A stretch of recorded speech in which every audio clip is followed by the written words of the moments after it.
Hello दोस्तों, नमस्कार। मैं विपिन उमट फिर से एक नई वीडियो लेके आया हूँ। और मैंने आपको पहले ही कहा था कि खूब सारी मैनेजमेंट स्टोरीज़ और मोटिवेशनल स्टोरीज़ की ये सीरीज़ चल रही है और इसमें थर्ड स्टोरी आपके सामने पेश है।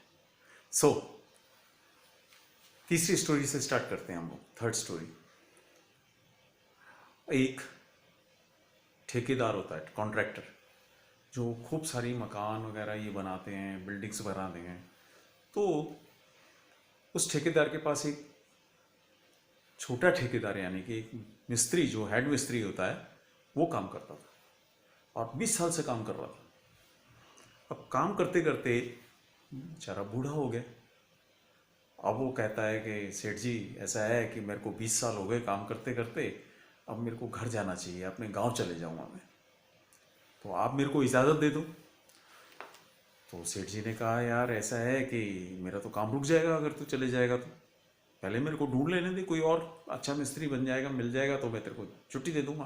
कहता नहीं सर, अब मेरे को जाना है, तो आप प्लीज़ मेरे को रिलीव कर दें। तो उसने कहा ठीक है, अच्छा एक मकान मेरे हाथ में है, उस मकान को तू बना दो और उस मकान को बनाने के बाद तू चले जाना, 5-6 महीने की बात है।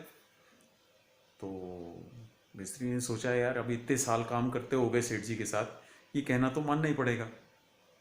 और वो मिस्त्री इतना अच्छा था कि सेठ जी का काम उसके नाम से ही चलता था।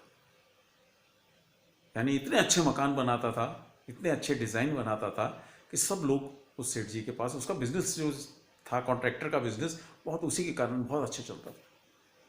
अब कॉन्ट्रैक्टर भी परेशान था कि भाई अब मैं क्या करूं, लेकिन अब एक दिन तो आना ही था ये। तो उसने कहा ठीक है सेठ जी, मैं आपकी बात मान लेता हूँ और एक आखिरी बस ये जो मकान है ना, ये बना के और फिर मैं, आप मेरे को आप गाँव भेज दीजिएगा। मैंने कहा ठीक है, चले जा।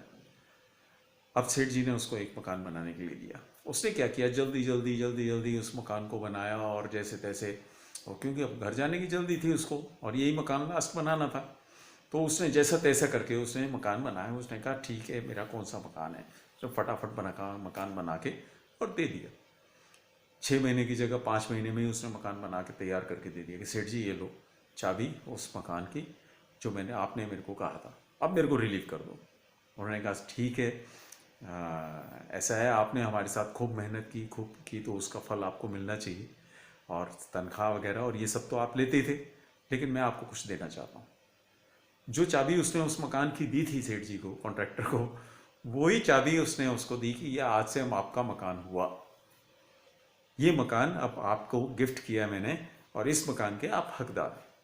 वो सिर पकड़ के बैठ गया। सेठ जी को बड़ा आश्चर्य हुआ कि ये क्या हुआ, तूने मकान बनाया, मैं तेरे को मकान दे रहा हूँ बना बनाया, और तू इतना परेशान हो रहा है। कहता सेठ जी, बस यही है कि लास्ट समय में मैंने बहुत गलती कर दी, बड़ी आखिरी समय में मैंने गलती कर दी, और ये इस मकान को मैंने बहुत वाहियात बनाया, मतलब इतना गंदा तरीके से बनाया है इसको, जबकि मैंने जब 20 साल तक आपके साथ काम किया और उसमें इतने अच्छे अच्छे और सुंदर और अच्छे तरीके से काम किया, लेकिन इसको मैंने, और यही मेरे पल्ले पड़ गया। तो इससे हमें क्या शिक्षा मिलती है, चाहे वो आखिरी काम हो, चाहे वो नया काम हो, हमेशा काम शिद्दत से, मज़े लेके, क्वालिटी वाइज करना चाहिए, चाहे वो आखिरी काम क्यों हो। क्योंकि जो भी काम है हम करते हैं, उसका रिफ्लेक्शन हमारे ऊपर पड़ता है, हमारी इमेज के ऊपर पड़ता है, और उसका फल हमें ज़रूर मिलता है। इसी तरीके से आप जो भी काम कर रहे हैं, चाहे वो घर के अंदर हो, चाहे वो किसी कंपनी में काम कर रहे हो, अच्छी तरीके से करिए, क्वालिटी वाइज करिए, क्योंकि उसका फल आप ही को मिलना है, उसी से आपकी इमेज क्रिएट होनी है। So all the best to you, और होप ये आपको पसंद आया होगा। So thank you very much.